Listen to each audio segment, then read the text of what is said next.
Welcome to the deep dive. Today, we're really getting into a story that's surprisingly intense. It's about wealth, sure, but also ambition, family, and just how destructive ego can be. It really is. This isn't your average family spat over inheritance. It goes much deeper.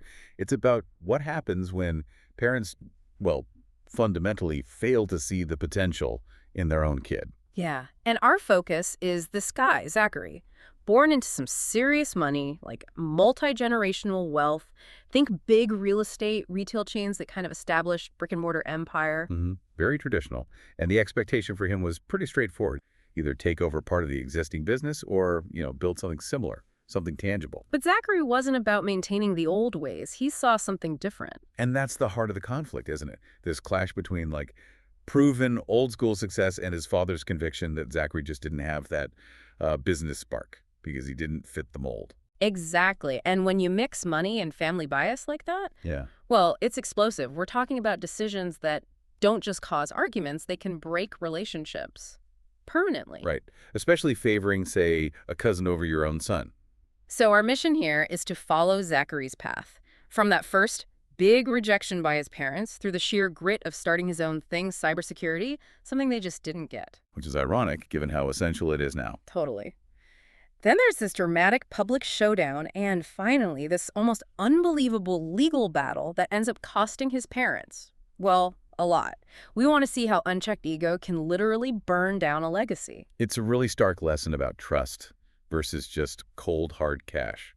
So where do we start? The big idea. Let's do it. Zachary's plan, he had this really clear vision, a cybersecurity firm. And this wasn't some whim, he'd been deep in this world since he was a teenager. Yeah, the story goes he accidentally hacked the school server when he was 14, just to change a detention slip, apparently. Huh. Right. But that curiosity stuck.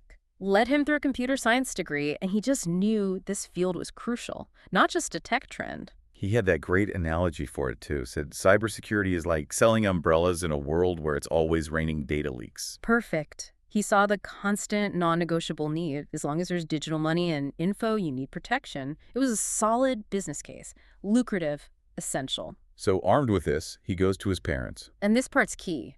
He wasn't asking for a handout, not pocket money. He wanted a loan, a proper business loan, fully repayable. He had the plan laid out, office space, small team, basic beer. And their reaction, wow. It pretty much set the stage for everything that followed. The sources say his dad just sighed and his mom gave him that look.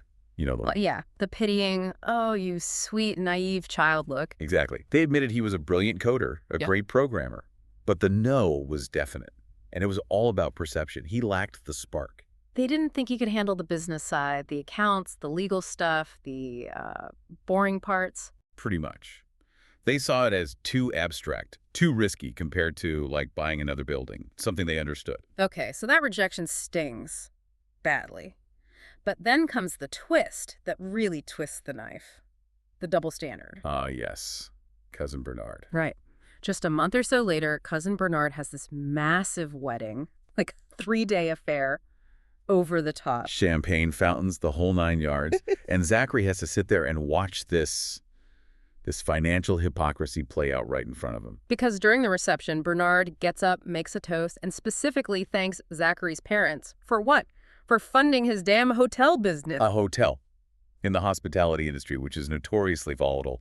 And as we find out later, it completely tanks. But for Zachary, hearing that toast, Right. It wasn't just about the money. It was confirmation. They trusted a cousin with a high-risk traditional business over their own son with an innovative, necessary one. It sent a clear message. They didn't trust him. They backed the guy who looked like their kind of businessman, not the innovator. That sense of betrayal is powerful fuel. You bet. So the day after this wedding fiasco, Zachary's obviously reeling. He's angry, but maybe also weirdly motivated. And that's when the grandparents step in, the original empire builders. Yeah, they provided exactly what he needed then. Not just cash, but wisdom, validation. His grandmother found him, apparently just sitting alone somewhere. And she told him something really profound about how successful people often only see potential in others if they see, a reflection of themselves. She basically said, you're different, and being different isn't bad.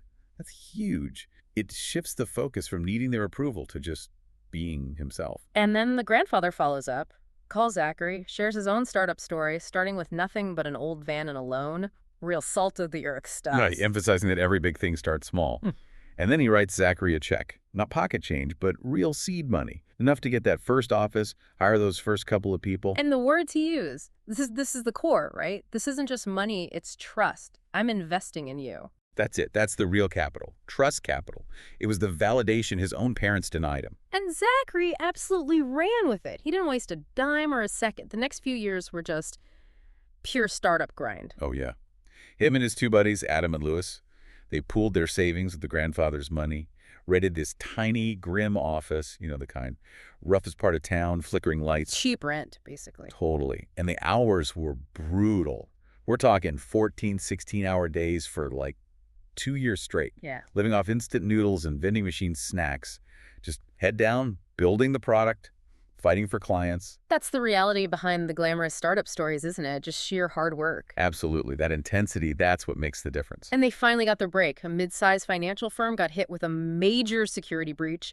Zachary's team swooped in, fixed it. That was their in.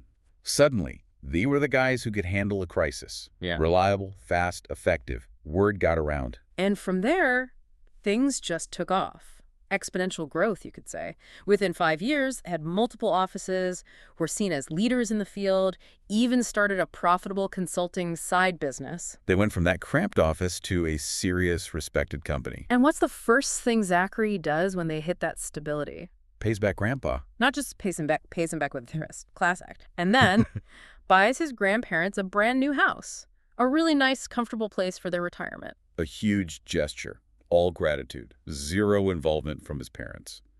Which you have to contrast with Cousin Bernard. Oh, right. Bernard's Hotel. Despite all that initial funding and apparently even more money from Zachary's parents later. Crushed. The pandemic just wiped it out. Which kind of proves Zachary's parents' initial business judgment was, well, flawed. Which leads us, inevitably, to the big confrontation. The grandparents' 50th anniversary party. Zachary throws this amazing party for them, spares no expense, a real celebration of their long marriage. But it turns into something else. Because his parents just couldn't handle his success happening without them. It's like that cognitive dissonance thing, right? They had to rewrite the story in their heads. Exactly, to protect their own image as these savvy business figures. So Zachary's nearby, and he overhears his father holding court with some friends. And his dad is claiming the cybersecurity firm is practically a family business now. Ugh.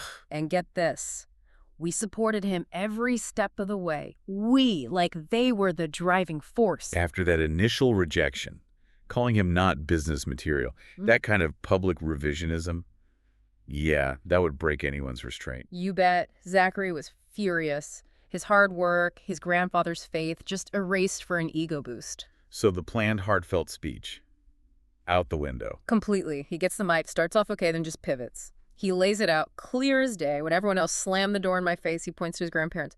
Grandma and Grandpa opened it. Everything I have today, I owe to their faith in me when no one else had it. Wow.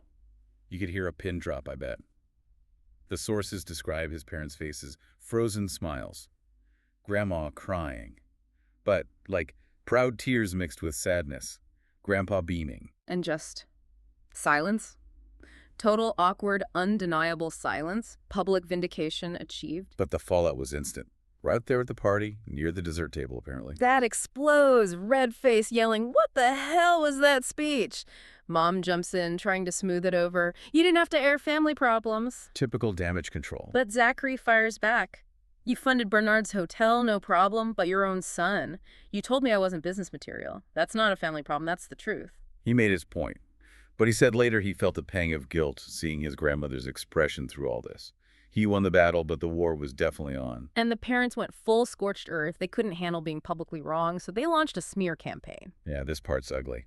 Spreading rumors that Zachary had somehow manipulated his grandparents, cried to them, bullied them, even threatened them to get the money. Just wild stuff. Trying to paint themselves as the victims of their manipulative son. It was desperate. Utterly desperate, and Zachary realized, you can't fight crazy. You can't reason with that kind of narrative. So he just stepped away, told them he was done trying to convince them, cut off contact, blocked them on social media. Self-preservation. Which must have been incredibly hard. Then, sadly, the grandfather passed away. Yeah. The funeral, as you can imagine, was incredibly tense, but the reading of the will, that kicked off the next, frankly, absurd chapter. The lake house. The lake house, beautiful place, lots of family history. The grandfather leaves it jointly to Zachary and his cousin Laura, not to his own son, Zachary's father. Oof. The father's reaction. Predictable, pure rage. Sources say clenched jaw, stormed out of the lawyer's office. He saw it as the ultimate betrayal, the grandfather picking sides. Even though the grandmother tried to explain it wasn't about sides, that grandpa was choosing love, recognizing Zachary's hard work. Didn't matter to the father, he couldn't accept it. He started showing up at the lake house, demanding they give it to him. And when they refused, He sued them. A massive lawsuit. Claimed undue influence, manipulation, that the house was rightfully his by tradition. and the mother just told Zachary to give in, right? To keep the peace. Yep. Just reinforcing the whole pattern. Minimize Zachary, placate the father's ego. So this lawsuit drags on painfully. Lots of legal fees piling up because the father kept using delaying tactics. But then, during discovery, Zachary finds something crucial. The real reason his father was so obsessed with that house, and it wasn't sentiment. Nope, it was cold, hard cash. Or lack thereof. Turns out the money they poured into Bernard's failed hotel, plus some other bad investment. Left the father in a really precarious financial spot. He desperately needed to sell that lake house for liquidity. So the lawsuit wasn't about inheritance rights at all. It was a desperate attempt to cover his own losses. Exactly. And legally, he had no leg to stand on, especially once Grandma testified about the grandfather's wishes and sound mind. The manipulation claims just fell apart. Father lost the suit. But it wasn't over yet. Yeah. Because those rumors, the parents spread. The manipulation, the fraud claims, they actually started hurting Zachary's business. Yeah, people in their old family circles, potential clients, started hearing this stuff. So Zachary countersued. For defamation and damages. And he won that too. The court saw the rumors for what they were malicious lies causing real harm. Which brings us to the final consequence.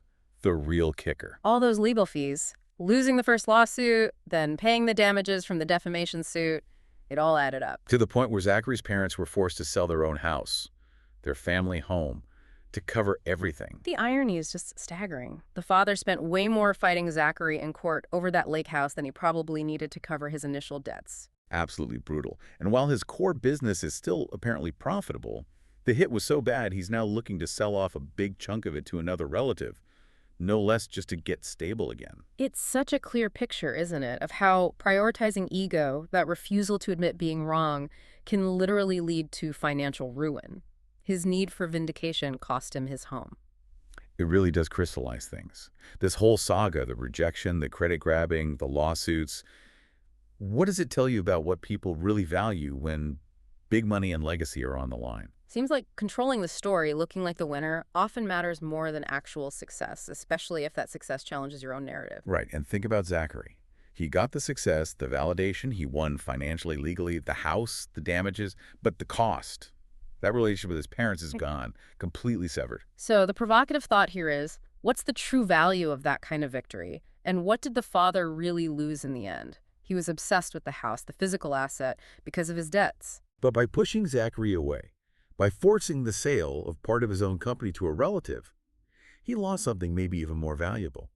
He lost the chance for his incredibly successful son to be the one carrying forward the family's entrepreneurial legacy. That direct line of succession, of business building, broken by his own actions, that's a high price for ego.